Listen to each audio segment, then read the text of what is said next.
¿Tú alguna vez te has puesto a pensar cómo Dios ve al pecador? ¿Cómo Dios ve a la persona que practica el pecado, que comete el pecado?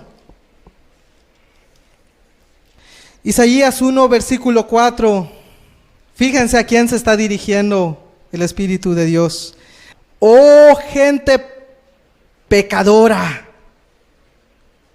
pueblo cargado de maldad, generación de malignos, hijos depravados, dejaron a Jehová, provocaron a ira al Santo de Israel, se volvieron atrás.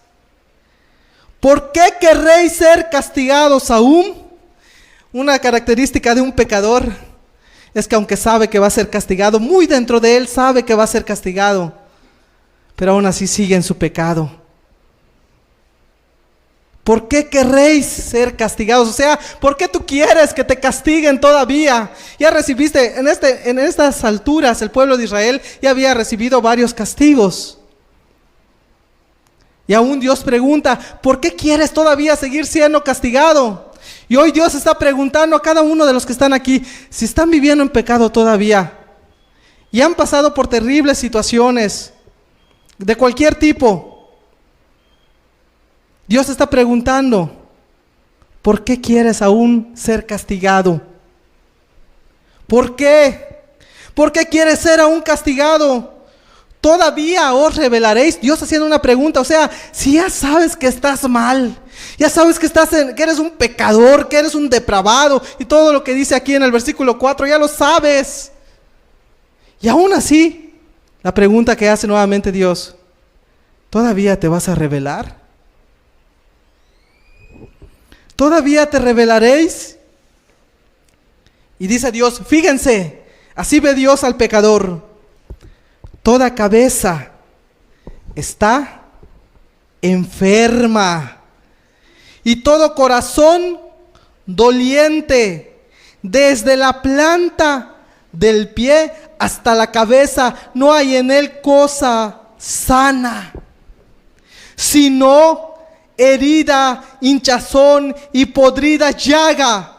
No están curadas, ni vendadas, ni suavizadas con aceite.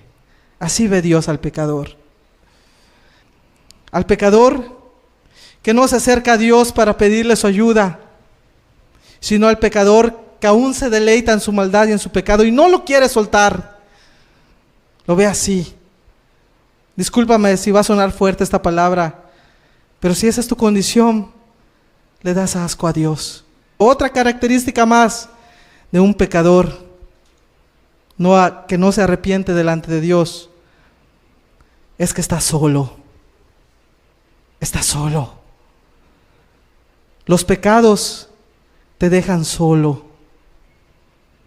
Practicar el pecado te deja solo. Yo experimenté eso. A mí me conocieron como una persona muy mentirosa desde muy pequeño. Y no sabes cuánto me dolía ver que cuando decía yo algo, ya no me creían. Y poco a poco se empezaron a alejar de mí. Porque decían, es un mentiroso. El pecado te deja solo. Es más, y no solamente de la gente, aún solo alejado de Dios. Pero Él quiere una cosa, que tú vengas postrado y con toda humildad, reconociendo lo que Él es, decirle, si tú quieres, límpiame. Juan el Bautista lo declaró así, Él es el Cordero de Dios que quita el pecado del mundo. Lo quita, la palabra es literal, no dice medio lo quita, o de algunas cosas te quita, o más o menos, no, lo quita, literalmente quita el pecado Jesús, para empezar una nueva vida con Él. Vamos a cerrar nuestros ojos,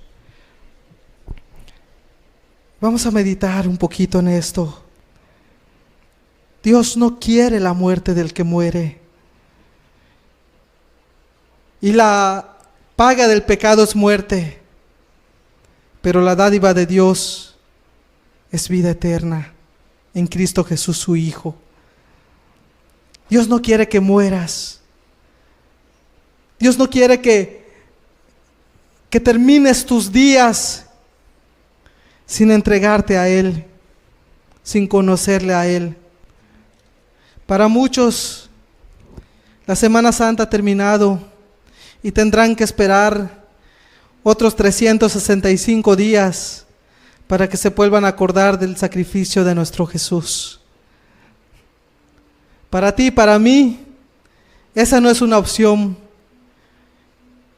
ya que Dios está presente hoy y todos los días los hace santos.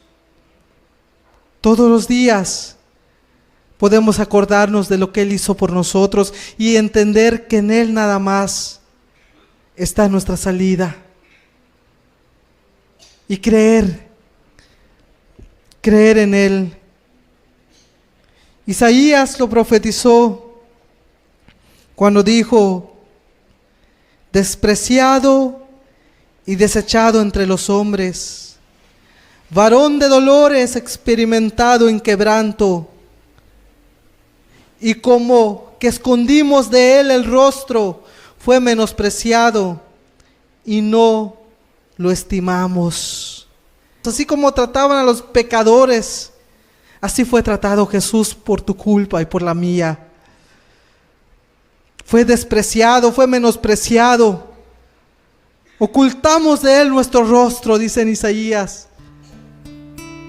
Como si se tratara de una persona, de la persona más inmunda que había existido. Así trataron a Jesús y la culpa fue tuya y la culpa fue mía. Y Jesús no se lo merecía, porque Él, santo, no practicó ni un pecado, en ninguna tentación cayó. Pero lo trataron como el más inmundo, el peor, el más despreciable, el abominable. Así fue tratado por ti y por mí, para que tú y yo tengamos esperanza.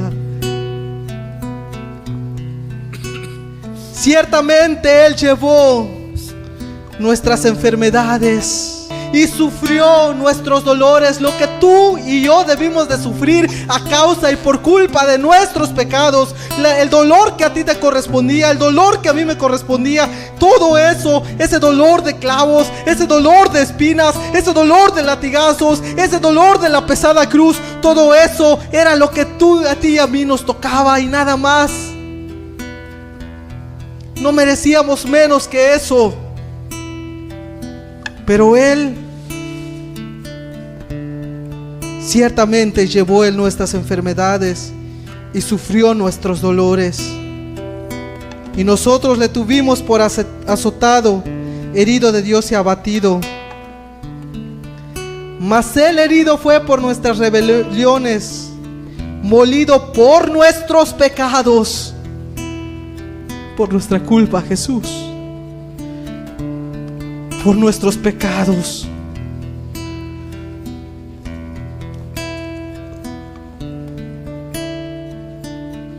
El castigo de nuestra paz fue sobre Él. Y escuchen esta última palabra tan hermosa. Y por su llaga, por la llaga del Maestro, por la llaga de Jesús, fuimos nosotros curados. Amén, Jesús. Por su llaga fuimos nosotros curados. Y tú todavía no has aprendido a valorarlo. Y tú todavía no has aprendido a agradecerle. Oh, qué ingrato eres entonces si no has aprendido a agradecerle. Deja que el Espíritu te ministre y te hable. No, yo quiero ser el que te quiera hablar. No, Señor, te ruego hoy, Señor, calla mi boca, Jesús, y tu Espíritu haga y hable en los corazones, Señor. Te lo pido, Jesús.